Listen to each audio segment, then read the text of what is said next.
Ahí sí. En la clase del día de hoy vamos a hablar de otro tipo de procesos magmáticos, en particular uno que a algunos de ustedes les puede sonar muy conocido, porque vivimos en el país que tiene probablemente una de las mayores, no probablemente, tiene una de las mayores cantidades de volcanes del mundo. Entonces hoy día vamos a hablar de volcanes y procesos volcánicos. No es el país que tiene más volcanes activos, creo que ese es Indonesia o Rusia, pero sí es uno de los que definitivamente está en el top 5 solo en la cantidad de edificios volcánicos que tenemos. Y probablemente, quizás algunos de ustedes recuerden esta erupción que ocurrió hace 6 años y una semana, el 22 de abril del año 2015, es lo que se llama una erupción subcliniana, con una columna eruptiva en el volcán Calbuco, lo que está acá es Puerto Varas, a través del volcán Osorno, y esta fue una erupción extraordinariamente rara, porque las erupciones hasta cierto punto se pueden predecir utilizando una serie de instrumentación de terreno, pero en este caso, esta fue una erupción que tuvo muy pocas señales precursoras y que duró menos de un día. De hecho, tuvo una primera fase que duró 3 horas, que fue de donde fue sacada esta foto, entre las 6 y las 9 de la tarde, de ese día 22 de abril. Y luego la erupción, la segunda fase de la erupción ocurrió durante la noche, que es donde algunos pueden haber visto espectaculares fotos de relámpagos que se producen por la interacción de los gases que salen del volcán junto con la atmósfera. Entonces, ¿dónde están los volcanes en nuestro planeta? Como ya sabemos, en base a la teoría de tectónica de placas, están generalmente en los límites de placas, como ocurre en el caso de Sudamérica, donde la placa de Nazca subducta bajo la placa sudamericana, o en la cordillera de Cascadia, que queda en el oeste de Estados Unidos, donde hay volcanes que son muy similares a los que hay en el sur de Chile, o en otros arcos de isla, como en las Aleutianas, en las Kuriles, en Japón o en las Filipinas, y en Indonesia, que como les dije es el país que creo que tiene la mayor cantidad de volcanes activos del mundo. Hay volcanes activos también en zonas de hotspots por ascenso de magma en estas plumas mantélicas, como en Hawái o en Islandia, o en lugares más extraños como en el interior de Estados Unidos, donde está Yellowstone. Pero en general los volcanes se encuentran, como predice la teoría tectónica de placas, en los límites de placas tectónicas. ¿Y cómo es que esta roca fundida, basalto, riolita, andesita, o lo que quiera, o la roca que uno quiere que vaya a hacer erupción, se almacena? Habíamos visto que en el caso de las zonas de subducción, que es lo que voy a hablar preferencialmente hoy día, los magmas se producen por la deshidratación de la placa subductada, cuando ésta pierde sus volátiles, y esto hace que la temperatura de fusión del manto de la cuña mantélica disminuya y se pueda fundir parcialmente. Estos magmas son menos densos que el material parcialmente plástico que hay alrededor de ellas, y solo por diferencias de densidad pueden ascender. La diferencia de densidad es en mecánica de fluidos una de las cosas que permiten que un fluido, un material parcialmente fundido, pueda subir. No se sabe bien cómo es que, si son conductos, si son fracturas, si son medios como una especie de esponja por la cual este material fundido pasa. Eso es algo que no sabemos bien al día de hoy, porque no tenemos imágenes detalladas con la resolución necesaria, llámese metros o decenas de metros, de estas zonas que ocurren a 30 kilómetros de profundidad. Entonces, estas son figuras más bien de tipo esquemático y muestran que estos magmas, esta roca fundida, ascienden a velocidades que pueden ser muy variables dependiendo de su composición y de cuánto gas tengan, y se almacenan en distintas zonas de la corteza, como se puede ver acá en la corteza inferior, en estas discontinuidades que los geólogos inferimos que hay, también utilizando herramientas geofísicas en el interior de nuestro planeta. Pero principalmente tenemos bastante evidencia que se almacenan a profundidades de entre 3 y 10 kilómetros, donde estos magmas sufren transformaciones químicas, por ejemplo, los procesos de cristalización fraccionada de la serie de Bowen, donde una cámara basáltica, la inyección de un magma basáltico por fraccionamiento a lo largo de miles de años, puede dar origen a un magma félsico que ya ha cambiado completamente su composición enriqueciéndose en volátiles y en elementos y en cristales de minerales como cuarzo, feldespato, potásico. Entonces, se almacenan en estas zonas que, si recuerdan los modelos que les mostré la clase pasada, antes pensábamos, los geólogos pensamos que eran tanques de roca fundida, pero en verdad la evidencia sugiere que no son tanques, sino que la mayor parte de estas zonas son zonas donde estos crystal mash en inglés, mash cristalino, no conozco una traducción exacta para mash, pero es una especie de esponja donde hay poros, donde la esponja está llena de cristales que están semisólidos. Estos cristales son parcialmente fundidos por inyecciones episódicas de magma máfico, de magmas basálticos, y parte de estos cristales se funden episódicamente y al fundirse nuevamente son menos densos y se pueden acumular en el techo de este crystal mash. Y una vez que se acumulan en el techo, puede aumentar la presión de la cámara. Si la presión es muy fuerte, la cámara se va a romper, se va a generar una fractura, que es lo que se denomina un dique, y ese dique es el que va a transportar este magma rico en líquido hacia la superficie. Ahora, lo que sucede en la superficie es extraordinariamente variable dependiendo del contexto tectónico, de la composición química del magma y de cuánto gas tengan los magmas y cuántos cristales a la vez. Entonces, los extremos son los que les muestro acá. Uno está más acostumbrado a ver, en el caso de nuestro país, erupciones con grandes columnas eruptivas, como fue la erupción del volcán Cordón-Cauye, que ocurrió hace 10 años este volcán no se ve bien desde la Ruta 5 cuando uno va de Santiago hacia Puerto Montt. Está frente a Osorno y es la erupción mejor estudiada que hay mejor estudiada con una variedad de datos, ya sea desde imágenes satelitales, análisis de rocas, observaciones visuales, sismología volcánica, etc. Es la erupción mejor estudiada en nuestro país. Y a la derecha vemos el otro ejemplo, una erupción con gigantescos ríos de lavas en un volcán que ya les he mencionado mucho en esta clase, que es el Kilauea, que queda en la isla de Hawái. Y vemos que el resultado de la erupción no puede ser más distinto.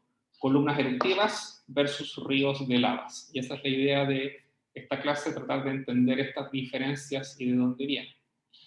La erupción de Kilauea tiene una cantidad de datos que es, no sé, 1 o 2 órdenes de magnitud mayor que la de la erupción del Cordón-Cauye.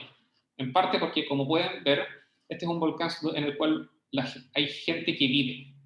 Y como tal, es una zona de muy fácil acceso y es muy fácil tomar un auto, como ven acá hay caminos, para ir a analizar, sacar muestras o poner instrumentos. Aquí hay que caminar varias horas con cosas en la espalda o a caballo para llegar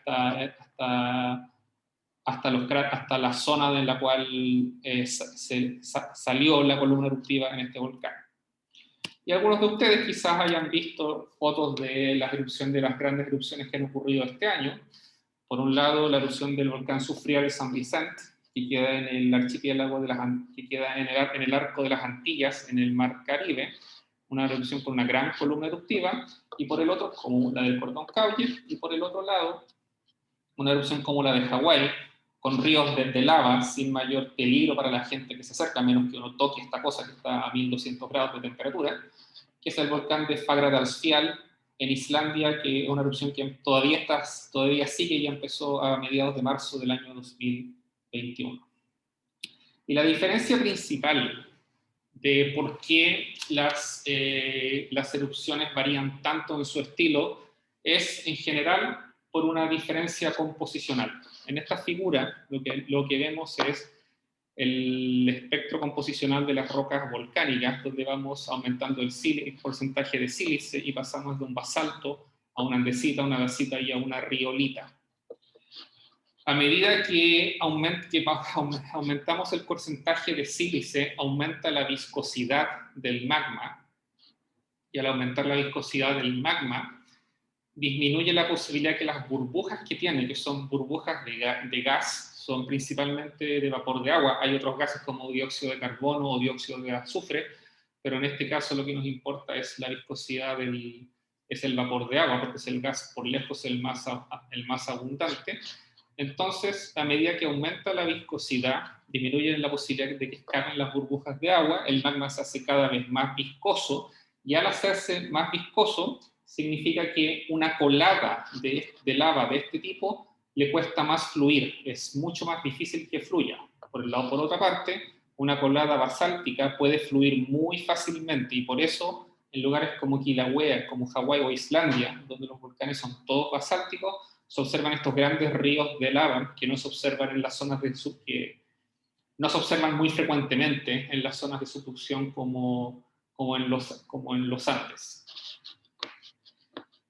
A la vez, al tener más gases, lo que puede suceder es que estos gases, una vez que uno disminuye la presión del magma, puedan liberarse en forma explosiva, y lo que sucede es análogo a abrir una botella de bebida que uno agita y bate. Si la agita y la bate y la abre muy rápidamente, la botella de bebida como que explota, sale bebida por toda la cocina. Pero si uno la abre lentamente, el gas escapa y el resultado es una erupción que puede ser mucho más benigna, con menor explosividad. Entonces las erupciones, como pueden ver, dependen de una cantidad bien grande de factores multiparamétricos, como son la composición del magma, la viscosidad, el porcentaje de gases que tienen, y estos factores no son completamente independientes uno de los otros, sino que están 100% están bien interrelacionados. Entonces son procesos que son extraordinariamente complejos y que se pueden simular con experimentos de laboratorio bien sofisticados o con modelos matemáticos también bastante avanzados. Entonces, una de las cosas que les había dicho es que cuando el porcentaje de gases de vapor de agua que está disuelto en un magma, en un fundido silicatado, independiente si es basáltico o arriolítico, el porcentaje de vapor de agua va a determinar el estilo eruptivo que tenemos. Entonces, en esta figura, lo que se ve es que si tenemos un tubo donde tenemos vapor de agua, que son estas burbujas, estas pelotitas que se muestran acá, si la presión del gas disminuye, por ejemplo, porque el magma está subiendo por la corteza, al subir tiene menos presión litostática, este magma, estos volátiles se pueden expandir y pueden eventualmente escapar dependiendo de la velocidad a la cual ascienda nuestro magma. Entonces, lo que se muestra a la derecha son curvas de solubilidad. ¿Cuántos micromoles de diversos gases, donde el que nos importa principalmente es el oxígeno, pueden disolverse en un fundido silicatado en función de la presión parcial de la presión, que en este caso está en unidades de presión atmosférica? Entonces, cuando la presión disminuye, cuando bajamos la presión, el porcentaje de vapor, la solubilidad, cuánto oxígeno puede ser disuelto en un fundido silicatado, disminuye.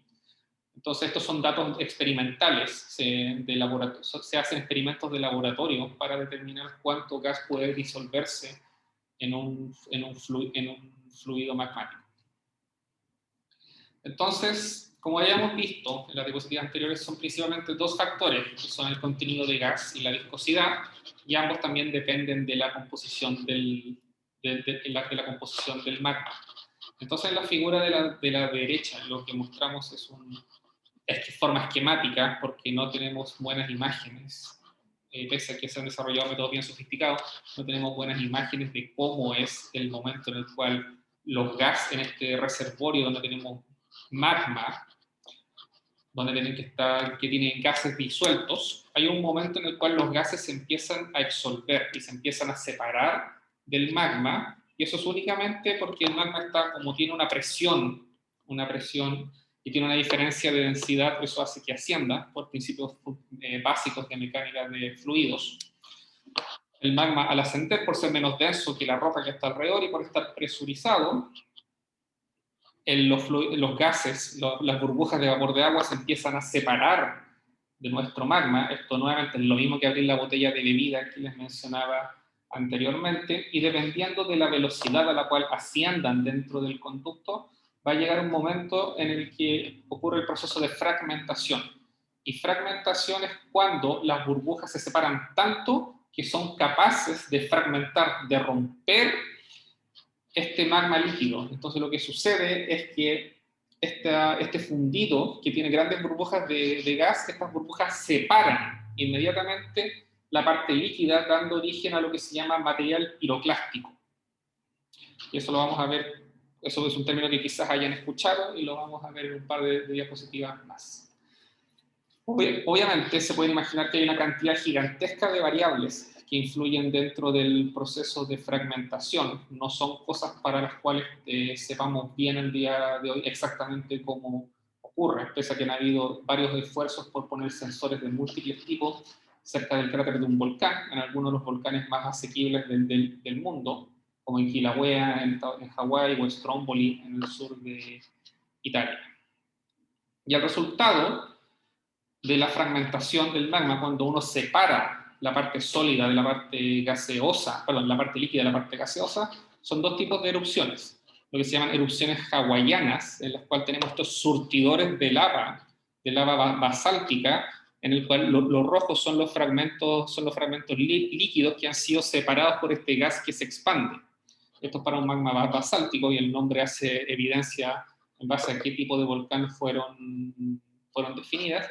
Mientras que las erupciones plinianas, como esta que es la erupción de 1980 del monte Santa Elena en el arco de Cascade en Estados Unidos, es una de las erupciones más famosas del siglo XX, por la cantidad de observaciones, por la secuencia que dio origen a la erupción y además por el impacto en daños que produjo, que fue millonario, o sea, miles de millones de dólares. Y acá vemos que el resultado de la fragmentación es algo completamente distinto, debido a la diferencia composicional. Esto es un magma, no me acuerdo si andesítico o dacítico. El resultado, cuando se separa el líquido del gas, es una gran columna eruptiva que llega a elevaciones de decenas de kilómetros. En una erupción hawaiana esto no llega a más de 1 kilómetro. Aquí pueden llegar a 20, 30 kilómetros para las erupciones más grandes. La altura de la columna Santa Elena no la recuerdo exactamente. Y se llaman plinianas en honor a Plinio el Viejo, que fue un escritor del Imperio Romano, que describió estas columnas durante la erupción del Vesubio en la ciudad de Nápoles, en Italia, cuando era el Imperio Romano, creo que en el primer siglo después de Cristo. Una cosa que es nuevamente importante mencionar es que el hecho de que los magmas más silicios puedan disolver más volátiles dentro de ellos es algo que tiene que ver con la estructura de los tetraedros de sílice que forman estos magmas. En general, cuando uno tiene nuestros tetraedros que se ven acá, que pueden estar como un monómero si están en forma individual, o como un dímero cuando comparten un átomo de oxígeno, a medida que aumenta la composición, se incrementa el contenido de sílice, la complejidad de las redes cristalinas aumenta. Y eso lo pueden pensar, por ejemplo, como la estructura de los minerales que se encuentran en las rocas, más máficas, como los piroxenos o las plagioclasas. Los tetraedros de silicio que forman son de estructura más simple, mientras que estos tetraedros de los tectosilicatos, como el cuarzo, forman redes más complejas, y eso lo que da origen es a una polimerización. Forman unas redes de polímeros bien complejas, y eso tiende a hacer que el magma aumente su viscosidad, y al aumentar su viscosidad también puede aumentar un poco el contenido de vapor de agua que es disuelto dentro de estas redes cristalinas. Entonces, nuevamente, depende de una gran variedad de factores, que muchos de ellos son dependientes los unos de los otros. Entonces, es un poco como el dilema del huevo o la gallina. ¿Cuál es el que controla? Es un poco difícil. Uno puede definir, estos tres factores: la viscosidad, la composición y el contenido de gases. Al final son los que controlan el qué tan eruptiva puede ser, explosiva o efusiva puede ser una erupción. Entonces, en esta figura que vemos, en esta serie de fotos que vemos acá, se muestra el espectro principal de las erupciones, en este caso basálticas, donde vemos coladas de lava que se mueven lentamente. Estas cosas pueden ser muy destructivas, pero en verdad es muy difícil que alguien muera por la erupción de una colada de lava, porque no se mueven tan rápido como para que arrasen con todo a su paso y las personas no pueden escapar. Pero una erupción, en la medida que aumenta la velocidad de ascenso y qué tan rápido se mueve el magma, pasamos a tener erupciones estrombolianas con el lanzamiento de estos piroclastos, estos pedazos de magma que se están enfriando y que dan origen a lo que se llaman bombas, como en este volcán en Stromboli, en una isla en el sur de Italia, cerca de Sicilia, por eso la erupción se llama estromboliana, o cuando la velocidad del magma aumenta aún más y da origen a estos surtidores de lava hawaiana, de los cuales el último que salió en nuestro país fue en la erupción del 3 de marzo del 2015 en el volcán Villarrica. Y que si no me equivoco es la única vez donde hay observaciones más o menos detalladas de una erupción de este tipo en Chile. A la derecha, lo que se muestra es cómo sería el magma cuando está dentro del conducto volcánico. Las burbujas son burbujas, lo amarillo es magma, roca fundida, y cuando haciendo lentamente las burbujas no se alcanzan a juntar entre sí, ni a poder separarse, ni a poder separar porque su presión aumenta, y por lo tanto no pueden fragmentar el magma. Pero si la tasa de velocidad, la tasa de ascenso aumenta, las burbujas se pueden juntar y pueden romper este magma y se aumentan cada vez más rápido. El resultado es una fragmentación más eficiente y la generación de estas grandes cortinas de lava que se observan en Hawái o en volcanes como el Etna, también en el sur de Italia. Cuando la viscosidad del magma aumenta, principalmente para magmas de composición intermedia como andesita y dacita, uno también observa estilos eruptivos más o menos equivalentes, pero visualmente se ven de otra forma. Cuando el ascenso es lento, el resultado no es un río de lava, sino que es la generación de un domo de lava, como esta espina volcánica que está dentro del cráter del volcán Santa Elena. Acá también vemos que las burbujas se juntan, pero, no se alcanzan a juntar mucho, entonces el porcentaje de fragmentación, de separación de líquidos es muy baja. Y acá a la derecha vemos ejemplos de erupciones de explosividad intermedia, como las estrombolianas y las vulcanianas, donde hay fragmentación, pero las más peligrosas y llamativas son las plinianas, en las cuales la fragmentación, el grado de gas es tal que las burbujas se unen, se separan y rompen la parte líquida del magma y dan origen a estas columnas eruptivas donde el gas sale a velocidad supersónica. Entonces, como pueden ver, no son cosas que sean muy simples de entender. No son cosas, tenemos una buena idea de cómo funcionan, pero nadie ha puesto un sensor ahí o ha visto exactamente al interior del cráter para ver cómo suceden este tipo de procesos.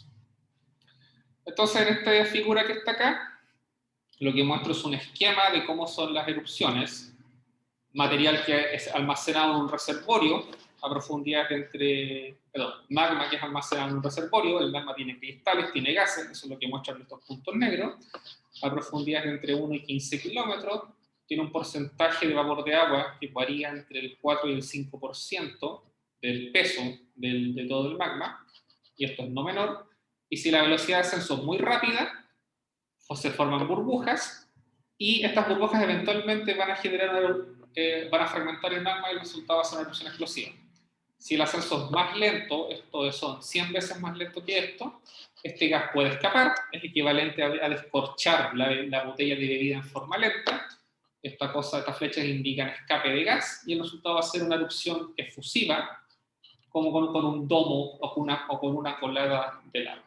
Entonces, además, ya estamos añadiendo el factor de la velocidad a la cual asciende el magma.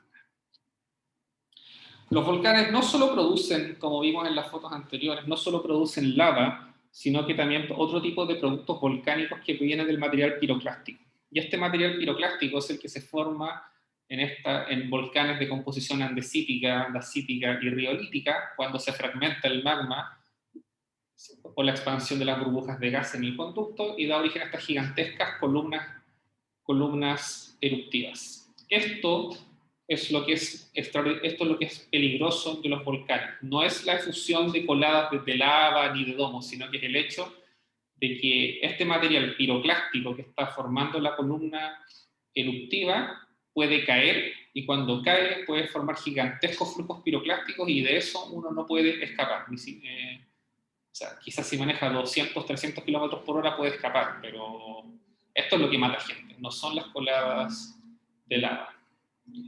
Y este material, cuando cae, cuando se deposita, es como una capa de tierra, y ese material que se deposita se llama tefra.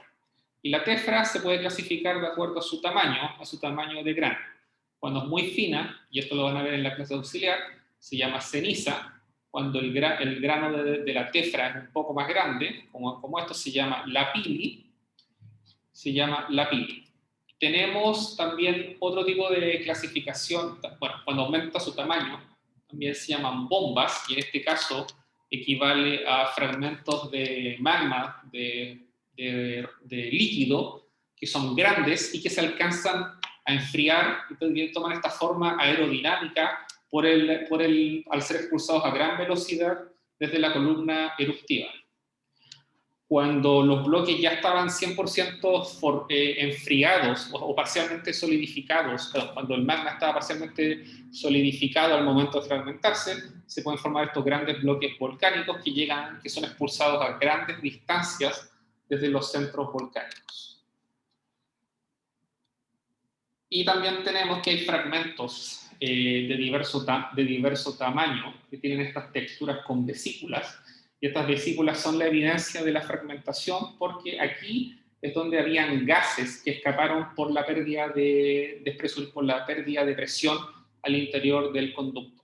Cuando son de composición máfica, se llaman escoria, y cuando son de composición félsica, se llaman pomes. Y estas cosas son muy livianas, flotan en el agua, de hecho, y son precisamente livianas porque han perdido todos los gases que hay dentro de ella.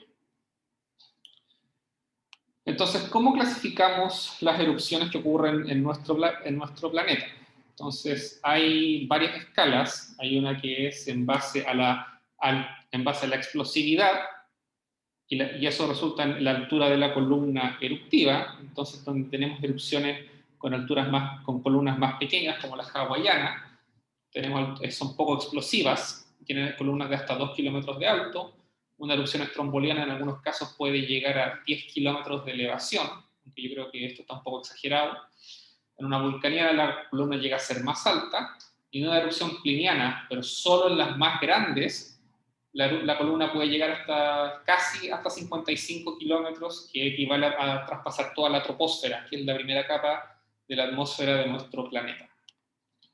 Pero la escala que se utiliza al día de hoy, que es equivalente, ustedes cuando escuchan hablar de terremotos en la televisión, hablan de la escala de Richter, se escucha la escala de Richter, u otras escalas como la MW, para calcular el tamaño del terremoto. En volcanología lo que se utiliza es el BEI, que es el índice de explosividad volcánica, que clasifica las erupciones en base a la altura de la columna eruptiva, pero también en base al volumen del material eruptado. Y también hace referencia a con qué frecuencia ocurren erupciones de este tamaño. Y también acá vemos algunos ejemplos. Por ejemplo, la erupción del volcán Calbuco, que mostré en la foto de las primeras diapositivas, tuvo un BI de 4. La erupción del Cordón Cauye tuvo un BI de entre 4 y 5. Yo diría más cercano a 5. La erupción del Pinatubo del año 91 es la segunda erupción más grande del siglo XX. Ocurren del orden de una cada 100 años. La erupción anterior a ella es una de un volcán que se llama Novarupta, que queda en Alaska, que fue la más grande del siglo XX, y son muy poco frecuentes, al menos a escala histórica. A escala geológica está lleno de depósitos de estas grandes erupciones. Y si nos vamos ya a erupciones mucho más grandes, como la de Toba, estas ocurren cada 10.000 a 100.000 años. Los volúmenes eruptados son gigantescos, y estas erupciones sí que pueden traspasar la troposfera, las columnas eruptivas. No hay registros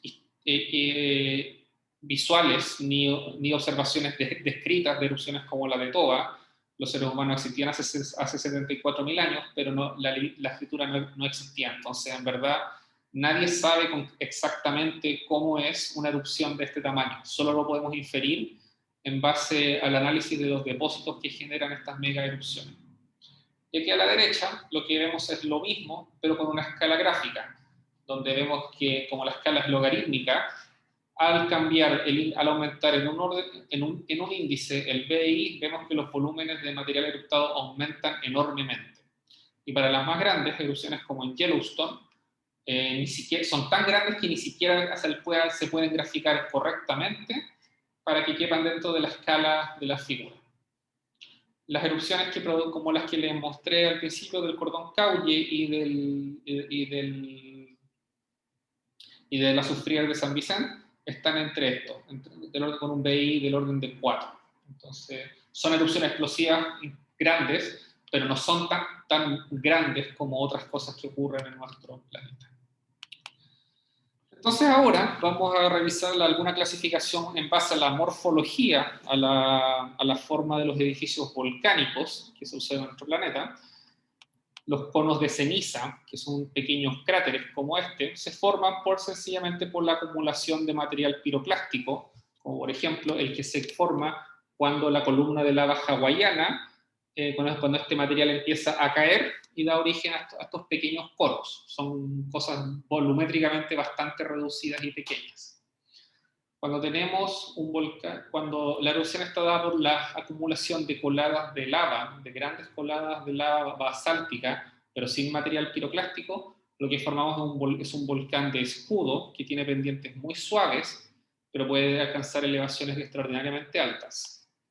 Y cuando tenemos conos compuestos que se forman por la acumulación tanto de flujos de lava en forma alternada con material piroclástico, es cuando damos origen a un estrato, a lo que se conoce como un estrato volcán, como el Villarrica, el Osorno o el Yaima que hay en nuestro país.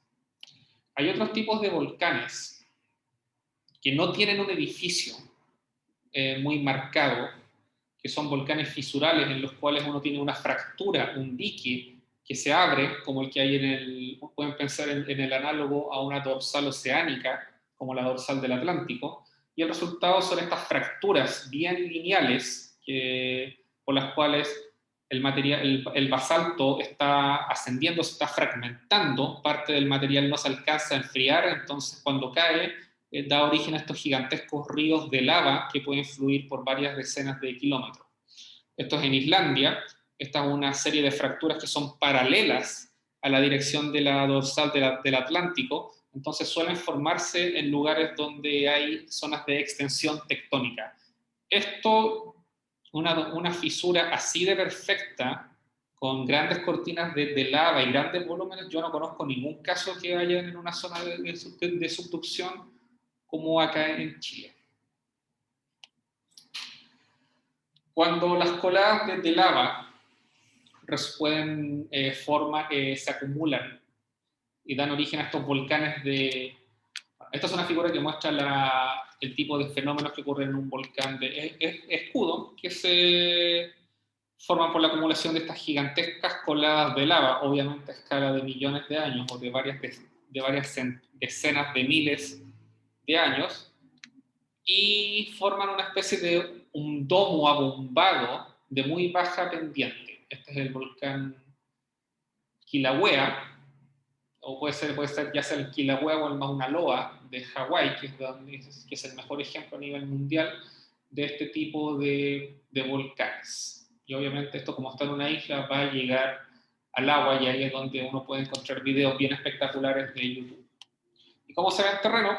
Esto es una foto que tomé yo en Hawái. Tuve la suerte de una vez de ir a Hawái a ver los volcanes que hay allá. Y vemos que el Mauna Loa, que es un volcán de escudo, esto tiene 4.000 metros de altura. Esta foto está tomada a una elevación de 1.000 metros a una distancia de, serán 30, 40 kilómetros, y se ve muy suave la pendiente. Se ve básicamente como una loma, no parece un gigantesco cono como el que uno puede pensar que es el volcán Villarrica o el volcán Osorno. Y esto es porque se acumulan muchas de las coladas como las que se ven en esta foto que está acá arriba. A ver si funciona el video.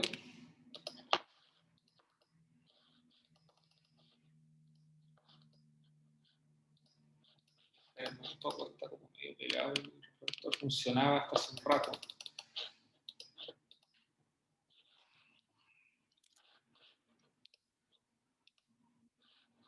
A ver, esperen un poco.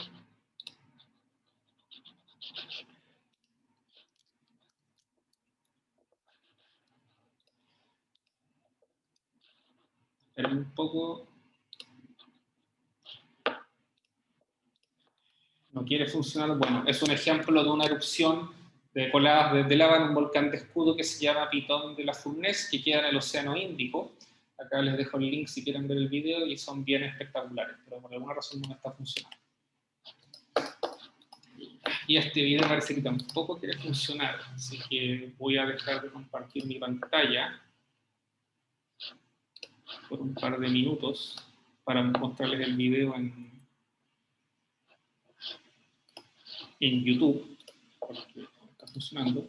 ¿Ven el YouTube? ¿Se ve? Sí, profe. Sí. Entonces, así son estas erupciones. Son gigantescos ríos de lava.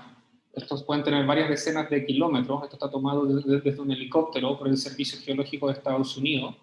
Y cuando uno, bueno, el video es largo, así que no lo vamos a ver entero, pero cuando uno se acerca al cráter, lo que ve es un pequeño proceso de fragmentación, donde las burbujas se están separando del magma. El magma todavía no se enfría, y cuando cae en forma todavía fundida, da origen a estos ríos de lava que pueden ser increíblemente fluidos. Yo he visto videos de algunas erupciones de Hawái, donde uno literalmente lo que ve es una ola de lava que parece que es tan fluida como puede ser el agua del mar. Entonces, son cosas bien espectaculares. Así que en el PPT está el link. Bueno, esto se ve desde un helicóptero, obviamente. Es peligroso acercarse a una de estas cosas. Entonces ahora vamos a volver a la presentación. Una lástima que no hayan funcionado los videos. Seguimos con los conos compuestos. Estos, como les había dicho, se forman por la acumulación de material piroclástico, que es eruptado desde el conducto central, y se alterna con coladas de lava. Y también tenemos que en algunos hay diques, hay fracturas que son bastante abundantes en estos conos, y por estas fracturas es por donde asciende y erupta el magma en los flancos. No siempre hacen erupción desde la parte superior, sino que hay variaciones en la frecuencia de las erupciones, y cuando el edificio se hace muy grande, puede aumentar mucho la fuerza sobre el reservorio, y en ese caso es más eficiente desde un punto de vista mecánico generar una fractura que haga erupción para hacer erupción en el flanco del volcán. Y ejemplos en Chile hay muchísimos: el volcán Villarrica, el volcán Osorno y el volcán Yaiba. Si no los conocen, les recomiendo que los vean, que vayan a visitarlos, porque son, además de ser lugares para los que nos gustan los volcanes muy interesantes desde un punto de vista geológico, son zonas además muy, muy bonitas, porque además son parques nacionales.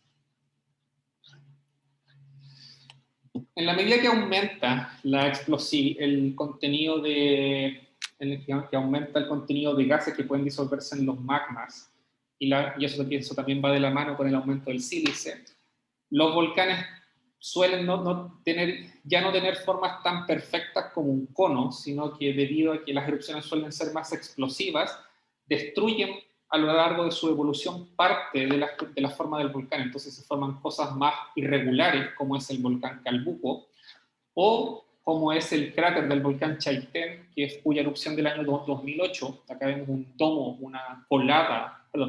un bloque de lava de lava riolítica, que es muy viscosa y le cuesta mucho fluir. Y esta erupción fue el inicio de la volcanología moderna en nuestro país hace 13 años. Antes de eso, el monitoreo volcánico que existía en Chile era muy precario.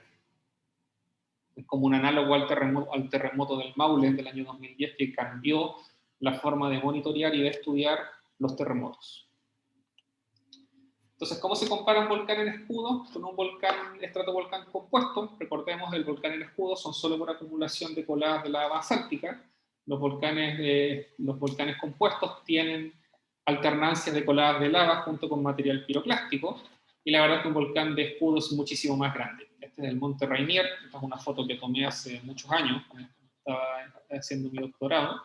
Y este es un volcán gigantesco, o sea, es más grande que el Villarrica, más grande que el Yaima. Cuando uno está en la base se ve como una mole gigantesca, pero es muchísimo más pequeño que un volcán de escudo como el Mauna Loa de Hawái, que recordemos es donde hay un hotspot. Entonces hay un flujo de magma casi constante desde el manto que da origen a lo largo de millones de años de este volcán.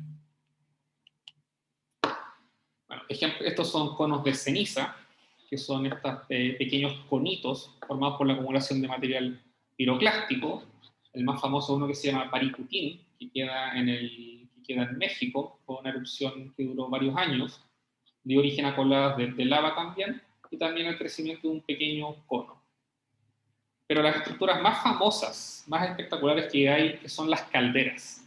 Y las calderas no son conos, no son como los conos piroclásticos, no son como no son como los conos de ceniza, no son como los volcanes compuestos o no son como un volcán de escudo, sino que son grandes depresiones planas donde no hay un edificio volcánico. Esto también es un volcán, se llama Nevado de Soyipuyi, queda en la 9ª región de la Araucanía, y adentro hay un glaciar que tiene 4 kilómetros de diámetro, como se ve en esta foto que tomé hace varios años. Otro ejemplo de una caldera es el volcán Hudson, que es el volcán más peligroso de la parte austral de Chile. Esto está tomado desde un avión, desde Puerto Montt y Punta Arenas. De aquí a acá hay 10 kilómetros de diámetro, y son depresiones. En este caso está llena de un glaciar. Y son depresiones que se ven mejor en esta foto de un volcán en El Salvador, o mejor en esta de una caldera en Alaska. Acá se ve extraordinariamente bien. Acá había un cono volcánico, y el resultado de la erupción que se produjo fue tan grande que literalmente todo el cono volcánico desapareció, porque una vez que uno saca el magma que estaba emplazado en un reservorio en profundidad, el edificio pierde sustentación y colapsa, y da origen a esta gran depresión volcánica que se llama una caldera. Y estas calderas son lo que dan origen a las más grandes erupciones de las cuales hay registro geológico en nuestro planeta. Entonces, la caldera más famosa, hay muchas muy famosas como Yellowstone, pero la formación de una caldera nunca se había observado en detalle hasta que la caldera que hay en Kilauea, que es una caldera basáltica, como pueden ver acá atrás, se empieza a mover. Fíjense cómo colapsa el cráter, cómo se mueve, cómo se baja y baja. Kilauea yo hablo mucho de Kilauea, no solo porque me gusta mucho, sino que además porque como es un volcán muy asequible para ir a trabajar, la cantidad de información que hay, ningún otro edificio del mundo la tiene. Entonces, cuando esta caldera colapsó en el año 2018, fue la primera vez que se observó con este nivel de detalle cómo baja la superficie del volcán debido a la extracción de magma de un reservorio que en este caso está ubicado a 1,5 kilómetros de profundidad. ¿Cuál fue el resultado de eso? ¿Por qué se produjo ese colapso? Se produjo porque acá tenemos la caldera de Kilauea, y la erupción de esta caldera baja porque había magma basáltico bajo el cráter del volcán que se transportó por una serie de fracturas de diques que acá está marcado como East Rift Zone, para dar origen a esta erupción de estos ríos de lava que les mostré anteriormente, pero a una distancia de más de 50 kilómetros desde el centro del volcán. Este es un proceso que en este caso ocurre en forma bien continua en el tiempo. Como pueden ver, está lleno de caminos, entonces es muy fácil ir a ver las coladas de lava. Y aquí lo que vemos en la figura de abajo es una sección muy esquemática, donde vemos que en la cima, se llama la cima donde está la caldera, bajo la cima hay un reservorio, y este reservorio fue drenado durante esta erupción, debido al transporte de basalto por una serie de diques, hasta el centro donde salieron los ríos de lava, que fue otro dique, otra fractura, y que durante esta erupción que duró aproximadamente 3 meses, y diría que esta erupción es la cual tiene es la erupción probablemente que tiene los datos de mejor calidad de lo que uno se le ocurra, o sea, ya sea desde muestras de basaltos, desde videos, desde mediciones de movimiento, desde datos de terremotos, etc. Yo creo que no hay ninguna erupción en el mundo al día de hoy que tenga información de mejor calidad que este evento. Pero esto no es una caldera por una erupción explosiva, sino que acá sencillamente se drenó el reservorio y el basalto fue eruptado a 50 kilómetros de distancia. Las calderas que les mostré en la figura anterior, como la de los nevados Soyipuyi o el Hudson, esto es un ejemplo esquemático que muestra cómo se forman, en el caso de una erupción del monte Mazama, en el oeste de Estados Unidos, donde tenemos un volcán que hace erupción. La erupción es tan grande que parte de la cámara se vacía. Esto es asumiendo que lo que está dentro es fundido, cuando ya sabemos que en realidad no es tan así, es una cosa más bien una esponja llena de cristales, y con una parte de ella que está fundida. Y cuando pierde sustentación, el edificio empieza a colapsar, baja, baja, baja. No se sabe bien cómo colapsa, cómo colapsa. Y y la depresión, que es lo que es de la caldera en este caso, en el caso de este volcán dio origen a un lago que se llama el lago del cráter, que es un parque nacional en Estados Unidos, que es este que está acá. Entonces, estas depresiones grandes, cuando las erupciones son explosivas, se forman por el colapso del edificio volcánico. Pero muchas veces queda material fundido, o sea, perdón, material magma en el reservorio bajo el volcán, no se vacían completamente, y como este magma puede seguir habiendo inyección desde la zona, desde la cuña mantélica, por fusión parcial de esta zona, este ascenso de magma resulta en la formación de un domo resurgente, donde se abomba el interior de la caldera, y esto es algo y esto puede mantenerse durante varios miles o incluso millones de años luego de la formación de la caldera. Y en muchos casos hay muchas calderas como Yellowstone, que está acá, donde este abombamiento por inyección de magma también da origen, se traduce en un gran flujo de calor. Este gran flujo de calor produce, junto con el agua subterránea que hay en el volcán, produce la formación de termas bien espectaculares como estas que se muestran acá. Como les había mencionado, cuando estas erupciones colapsan, se produce el colapso de estos edificios volcánicos, con estas grandes columnas eruptivas, se forman flujos piroclásticos cuando caen, y en el caso de Chile, el mejor flujo piroclástico que se ha observado es este que está acá. Cuando la nube eruptiva colapsa, da origen a este depósito, que es el depósito, esta capa de ceniza, donde estoy usando el término indistintamente para referirme al flujo piroclástico, esta capa como de material que parece como un sedimento que está depositado en la base del volcán Láscar, en la segunda región, sobre una colada de lava más antigua. Y esta cosa cuando cae se puede mover a velocidades de hasta más de 100 kilómetros por hora y se pueden mantener calientes por muchos años. Entonces, cuando el colapso, cuando el flujo piroclástico es de dimensiones de varios miles de kilómetros cúbicos, el depósito que se produce es una ignimbrita, que no es más que este material que es tan voluminoso que se empieza a compactar y en vez de dar origen a una tefra, al compactarse da origen a esta ignimbrita. Y esta es la misma foto que les mostré la clase pasada, donde hablaba de la evidencia de que hay rocas volcánicas que tienen muchos cristales, y eso es evidencia de estos reservorios de Marsh, pero en este caso, estas rocas son de gran volumen y se conocen como una ignimbrita de la caldera La Pacana, que es una caldera volcánica de 4 millones de años y queda en el norte de Chile, cerca al este de San Pedro de Atacama, muy cerca del borde con Argentina. Los flujos piroclásticos han dado origen a la erupción del año 79 del Vesubio, fue la que destruyó la ciudad de Pompeya, que queda cerca de Nápoles, y de ahí viene la columna eruptiva cuando colapsó, fue la que describió Plinio el Viejo, y por eso se llama erupción pliniana. Y es quizás el caso más famoso de una erupción, de un flujo piroclástico. Hay otro tipo de flujos piroclásticos que se producen porque esto, a diferencia del material de que el magma se fragmenta en el conducto, en este caso, en la erupción del volcán Pelée en 1902, el magma era muy viscoso y estaba ascendiendo y daba origen a estas espinas volcánicas. Pero estas espinas volcánicas de la gravedad eventualmente tienen que compensar el efecto de la gravedad. Y en este caso, la columna creció tanto hasta un momento en el cual se hizo tan inestable que la gravedad la bota.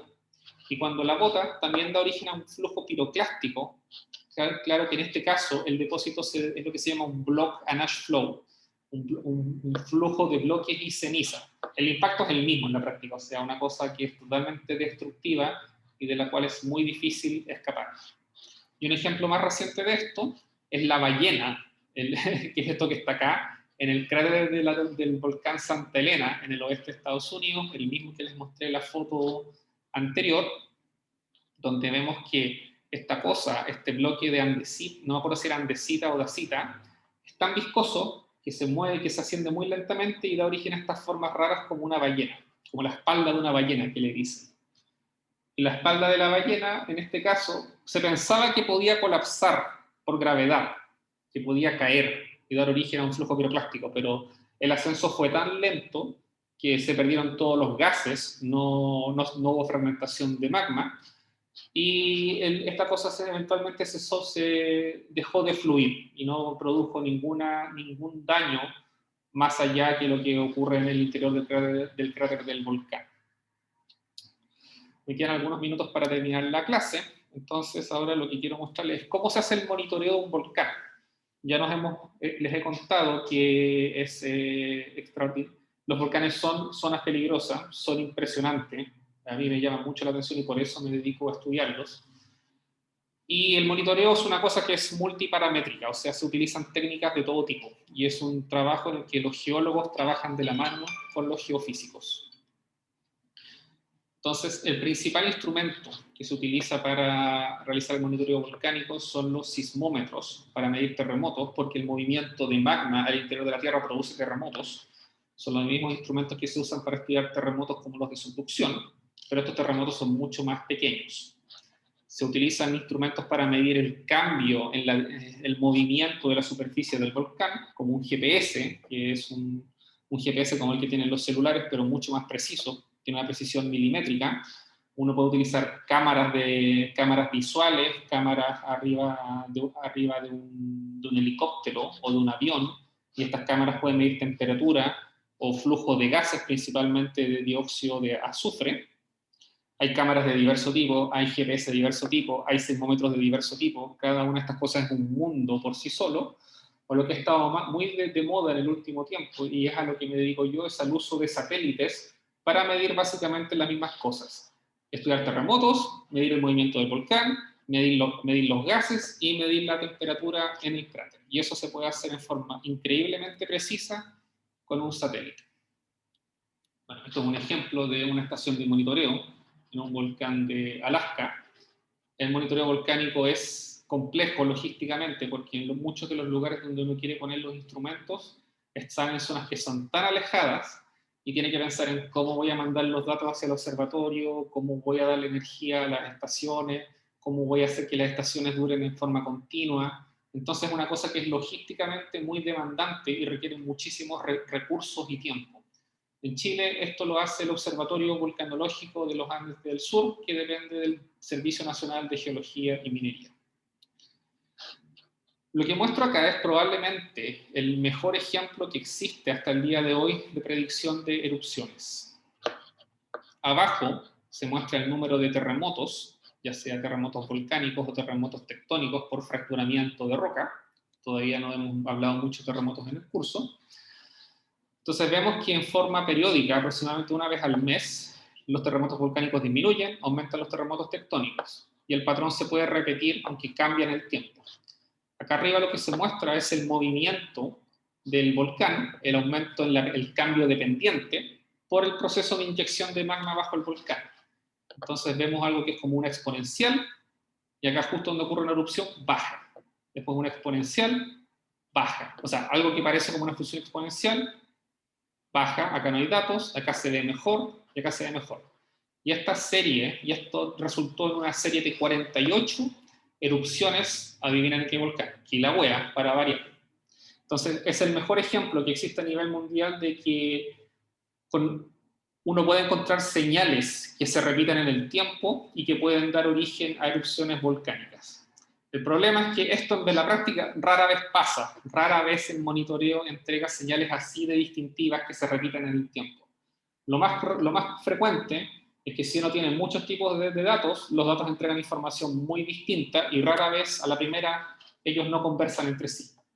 Estos de, no me acuerdo de qué erupción, pero no importa. Lo que muestran es, en este caso, esto que dice RSAM units, es una indicación de la cantidad de terremotos, y vemos que cuando aumenta la cantidad de terremotos, no coincide con el momento en el que aumenta la cantidad de gases, que es lo que muestra esta serie de tiempo, donde vemos que a medida que pasa el tiempo, justo antes de que aumenten los terremotos, se alcanza el máximo de gases. Cuando uno debería pensar, bueno, aumentan los terremotos, aumenta la cantidad de fracturas en el volcán, al aumentar la cantidad de fracturas, uno debería pensar que hay más zonas por las cuales el gas, en este caso dióxido de azufre, podría fluir desde el magma. Pero resulta que no pasa eso. Y el desafío que tienen la gente que trabaja en los observatorios volcánicos es combinar múltiples tipos de datos que en general no conversan entre sí, al menos en forma tan evidente.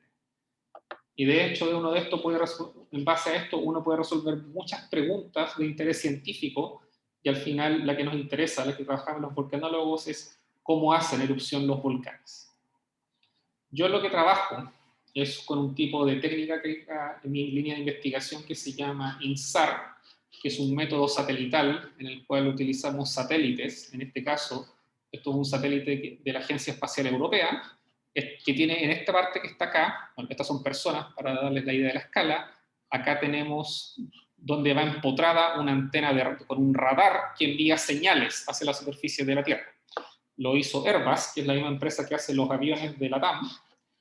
Y estos radares, estos gigantescos satélites, que son hechos entre Francia, Italia y Alemania, están orbitando la superficie de la Tierra y están enviando señales, como se muestra en este video. Y el video lo que muestra es que cada 6 días estos satélites van a cubrir con imágenes satelitales, que en este caso nos van a permitir medir el movimiento de la superficie de la Tierra. Y pueden imaginar que con esto uno puede determinar si hay movimiento antes de que un volcán haga erupción o no. Esto ha producido una gigantesca revolución en la volcanología, porque finalmente podemos estudiar volcanes en zonas donde tenemos pocas redes de monitoreo instrumental o con observaciones visuales. Y nos ha permitido descubrir y analizar un montón de procesos que no se podrían haber visto de otra forma. Los satélites no reemplazan el monitoreo de la Tierra, en terreno, pero sí nos permiten complementar muchísimo con zonas en las cuales no hay muchos datos. Entonces, ¿qué se hace con esto? Esto es un ejemplo del tipo de mapas que entrega. Esto es de la página de la NASA. A la Agencia Espacial de Estados Unidos le interesan los volcanes en Chile. Este es el volcán Cordón Caulle, y este mapa de colores, donde vemos 1, 2, 3, 4 círculos de colores. Cada uno de esos círculos de colores muestra un cambio en la distancia de 2.7 centímetros entre el satélite y la superficie. Y esto es en el volcán Calbuco. Y este mapa muestra aproximadamente 12 centímetros de subsidencia por deflación, por la pérdida de presión en el reservorio que hay bajo el volcán Calbuco, el mismo que les mostré en la figura anterior, durante esa gran erupción que dio origen a esa gigantesca nube de ceniza. Entonces, uno puede estudiar volcanes desde el espacio y puede realizar modelos predictivos muy grandes, de muy buena calidad. Y yo lo hice en Yellowstone, además de otros volcanes de Chile, donde aquí lo que vemos es un mapa de colores, con una escala que va desde menos 10 hasta 20 centímetros. Esta es la caldera de Yellowstone. Las flechas por el momento dan lo mismo. Lo que importa es que la caldera se levantó durante 5 años, 25 centímetros. Y esto uno puede modelarlo, puede asumir cómo es el dique, el filón que hay bajo el volcán, en el cual uno está inyectando magma, y con esto uno puede estimar en qué lugar al interior del volcán, y en este caso está aproximadamente acá, donde, de acuerdo a esta figura esquemática de cómo es el sistema magmático de Yellowstone. Y uno puede hacer modelos de determinar cuánto magma se inyecta y si eventualmente puede producir una erupción. Entonces, el espacio, los satélites también nos entregan información de monitoreo para los volcanes. Creo que me quedan 2 figuras, 3, que ya estoy un poquito pasado, pero voy a tratar de hacerlo rápido. Uno también puede estudiar el monitoreo volcánico midiendo la química de los ríos o de los lagos cercanos a un volcán, como por ejemplo viendo cómo cambia el pH a lo largo del tiempo, o la concentración de algunos otros elementos químicos que están disueltos en el agua, en este caso como el potasio. No es algo que se haya hecho mucho en Chile, de hecho hay muy poco o casi nada hecho en estas líneas. Así que es algo también interesante de trabajar. ¿Por qué es difícil predecir erupciones? Porque en general cuando uno empieza a ver señales como que el volcán se empieza a mover o que aumentan los terremotos, hay una ventana muy pequeña en la cual las autoridades tienen que tomar una decisión. Y la verdad es que muchas veces la información que uno obtiene justo antes de la ventana no es muy concluyente respecto a lo que va a indicar a futuro la erupción. Entonces a veces pasa que sí, estas señales que uno detecta con los instrumentos, con las observaciones que uno tiene, pueden dar origen a la erupción. Muchas veces no pasa nada, a veces el volcán vuelve a un estado de tranquilidad, de repente hay un periodo en que el volcán se queda intranquilo, pero después puede suceder una erupción, después hay más incertidumbre respecto a lo que puede pasar, después puede volver a su nivel de línea base, después puede nuevamente ocurrir que haya una gran erupción. Entonces es algo que es muy complejo, y eso es porque no tenemos todavía buenas observaciones al interior de los volcanes y de nuestro planeta en general respecto a cómo funciona nuestro planeta. Entonces es difícil predecir erupciones, se han hecho grandes avances tecnológicos, pero siempre tienen una incertidumbre asociada. Ya, esta sí que es la última, estoy pasado 5 minutos de la clase. ¿Cuáles son los volcanes importantes de nuestro país? Estamos en la zona volcánica andina, donde la subducción de la placa de Nazca da origen a 4 segmentos con volcanismo, de los cuales aquí muestro una lista de erupciones. Nevado del Ruiz, Reventador, este queda en Colombia, este queda en Ecuador. Estas son erupciones importantes. Nevado del Ruiz es importante porque produjo un lahar donde murieron 25.000 personas. Y por lo mismo, Colombia tiene, gracias a esa erupción, Colombia tiene una de las mejores redes de monitoreo volcánico en Sudamérica. Y aquí en rojo vemos erupciones importantes que han ocurrido en los últimos 30 años en nuestro país. Hudson, que queda acá cerca de Coyhaique, Lascar, que es por lejos el volcán más activo del norte de Chile, y las 3 grandes erupciones que han ocurrido en los últimos 13 años, y la del Chaitén es la que efectivamente cambió el monitoreo volcánico, porque antes de ello lo que había era una cosa que era extraordinariamente precaria. Entonces esta fue una erupción que fue imposible de predecir, pero fue imposible de predecir porque no había una red de monitoreo para estudiarla. Esta se predijo bien y esta no se pudo predecir, pero porque el volcán efectivamente no entregó ningún signo de que fuera a haber una erupción. Ya, con eso termino y creo que estuve pasado un par de minutos. ¿Tienen alguna consulta, pregunta?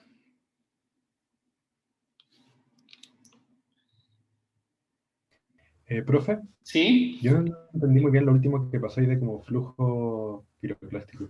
¿En qué parte? Lo de flujos piroclásticos creo que era. Ya. Hay que ver. Espera un poco, déjame. Esto.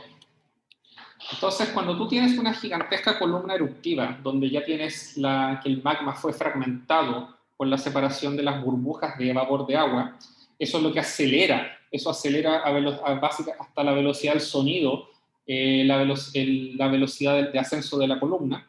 Esta columna eventualmente por gravedad va a caer.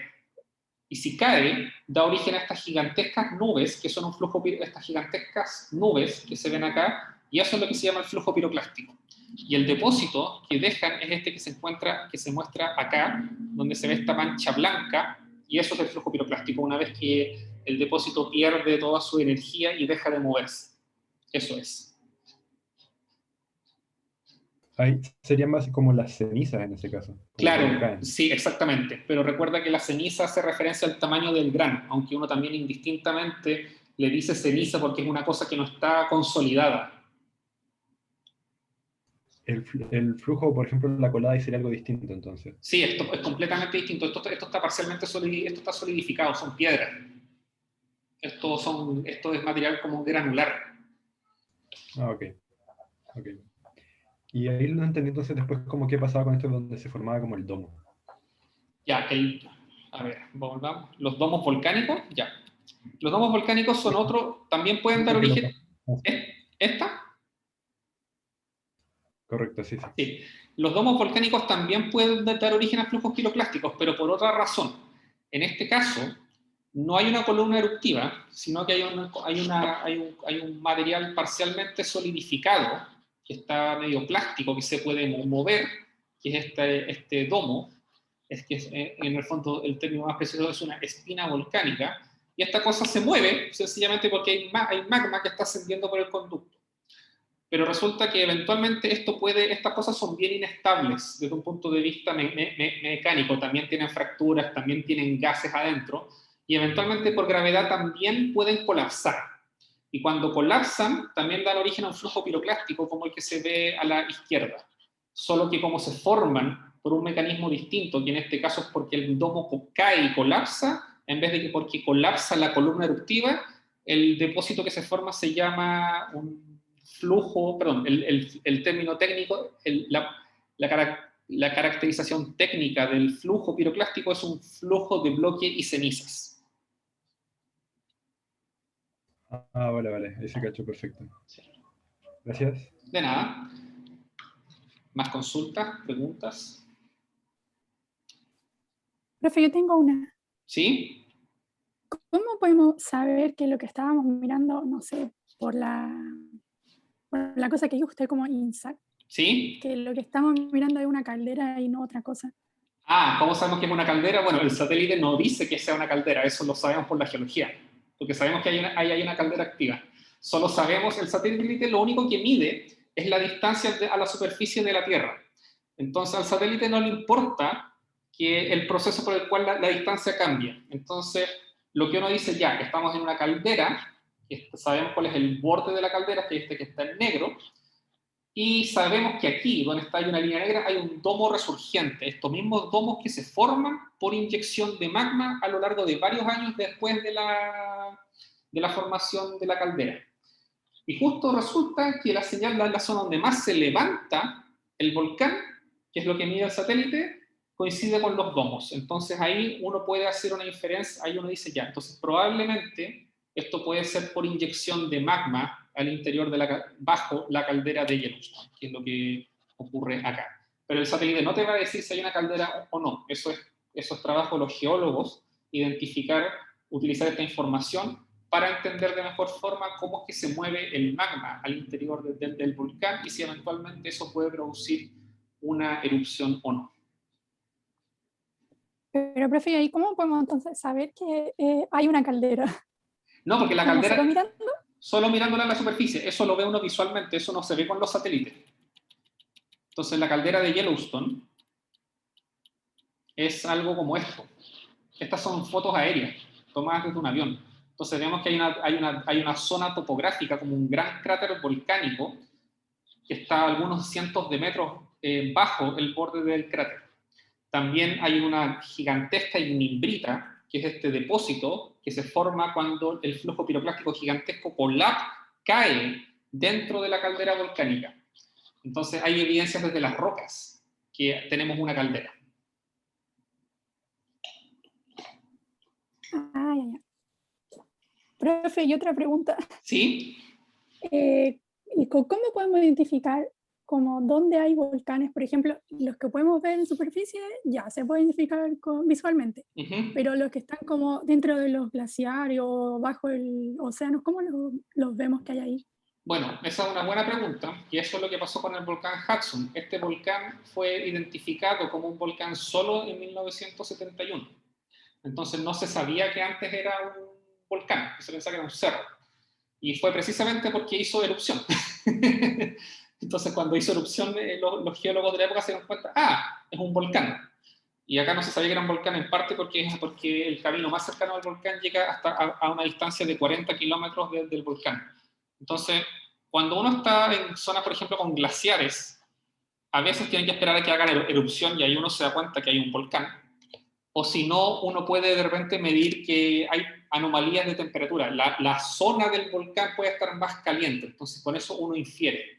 Pero estás en lo correcto de que si hay un volcán dentro de un glaciar, como el campo de Hielo Sur, el glaciar te va a tapar todo el volcán y puede ser muy difícil identificarlo.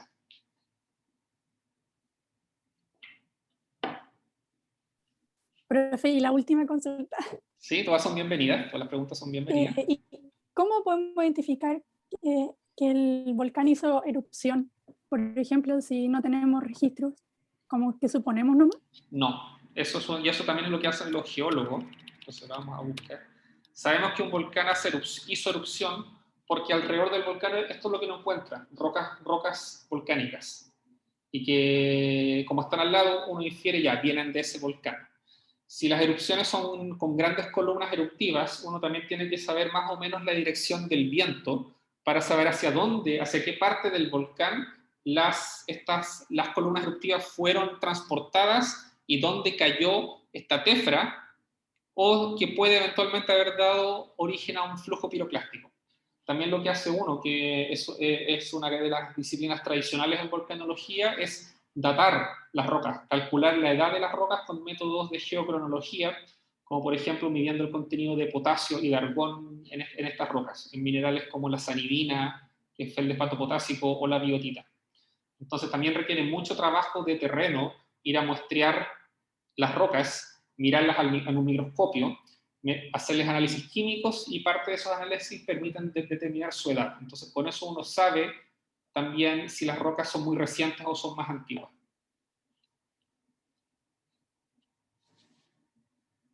Ah, ya, gracias. De nada. ¿Profe? ¿Sí? ¿Qué era la tefra?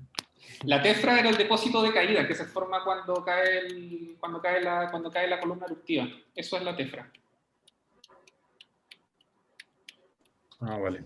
Eso, a ver si encuentro la...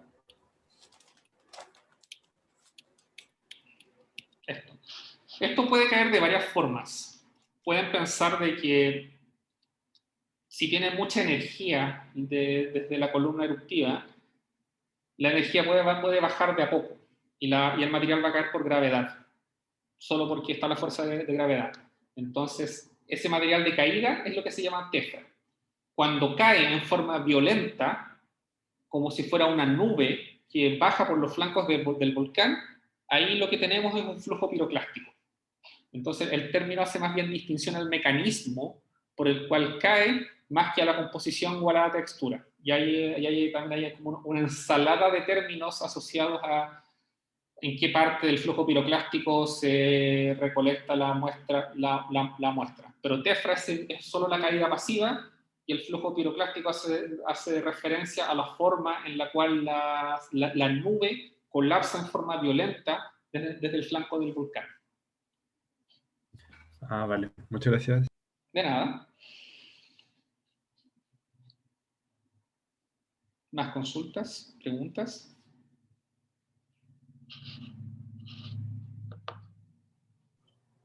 Profe. ¿Sí? Dale tú. Ya, gracias. Ese descenso de la superficie que se observó en la caldera de Kilauea, creo. Sí, Kilauea, sí. ¿Por cuánto tiempo duró? Ya, vamos al video de nuevo.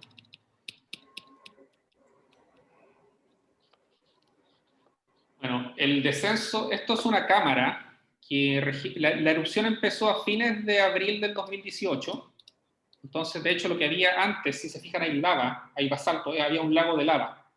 Entonces, a fines del 2018 empezó la erupción, y el colapso de la caldera no ocurre instantáneamente, sino que tienes que haber sacado una buena cantidad de magma desde el reservorio que hay bajo el volcán, y una vez que pasó eso es cuando es cuando la caldera empieza a colapsar.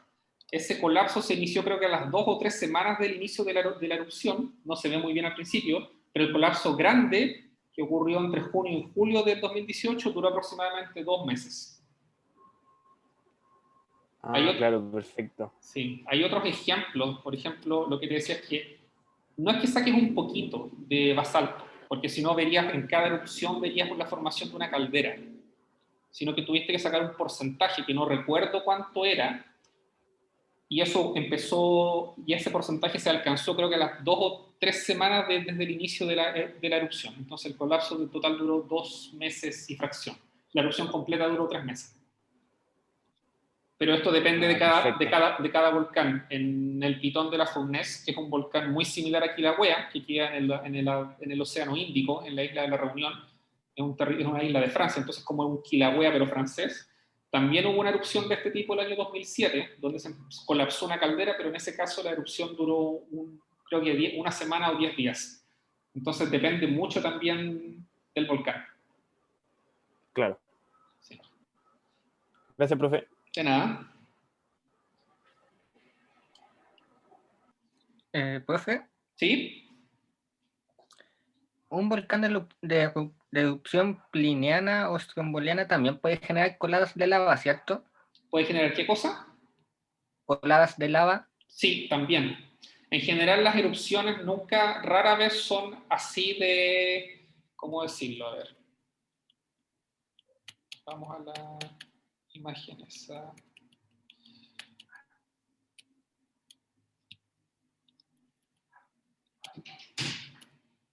Espera un poco, creo que me pasé de la diapositiva. Ya está, sí. En general, uno tiende a clasificar en casos extremos, pero la realidad lo que muestra es que los estilos eruptivos se alternan.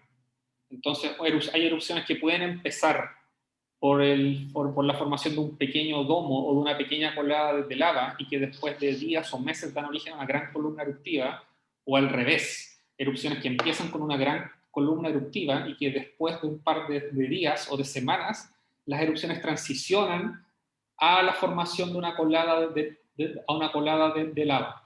Y eso es lo que se vio en la erupción del cordón Caulle, que es la que les puse en la primera en la diapositiva de la presentación de la clase. Esa erupción, empezó con la formación de una gran columna eruptiva, pero después de 11 días empezó a salir una colada de lava. Y la razón por la que se piensa que pasó eso es porque al principio había mucho gas, la mayor parte de este gas en el magma escapó, se perdió, y el gas que quedó ya no era suficiente para poder separar la parte líquida de la parte gaseosa, no era capaz de romper, de fragmentar el magma.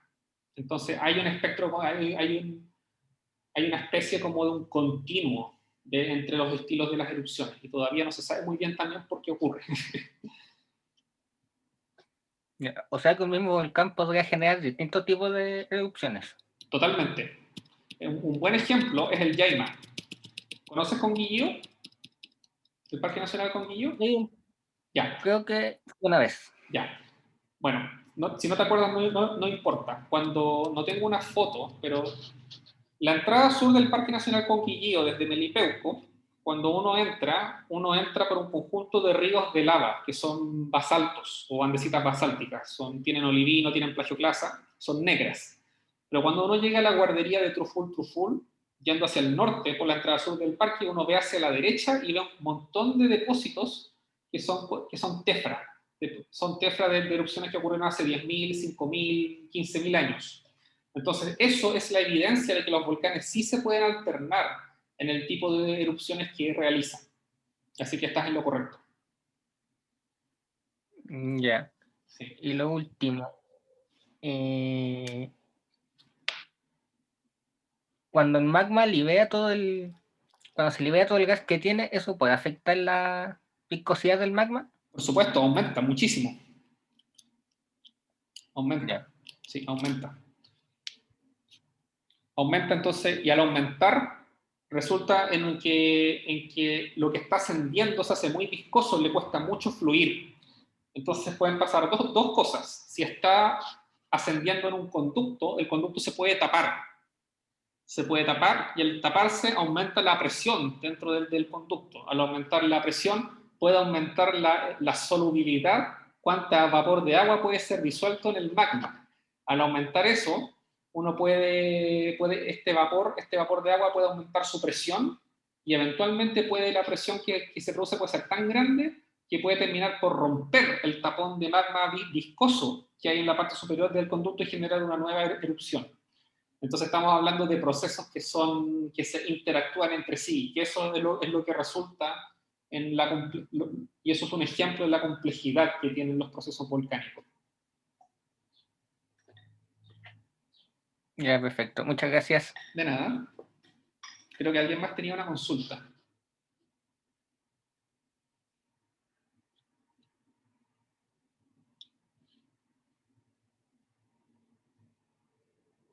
Bueno, si no tienen más consultas, nos vemos la próxima semana. Que estén bien. Igual, profe, yo estoy bien. Gracias. No, profe, gracias. Chao, que estés Muchas bien. gracias, profe. Hasta Estuvo buenísima luego. la clase. Qué bueno que les haya gustado. Hasta luego. Chao, profe.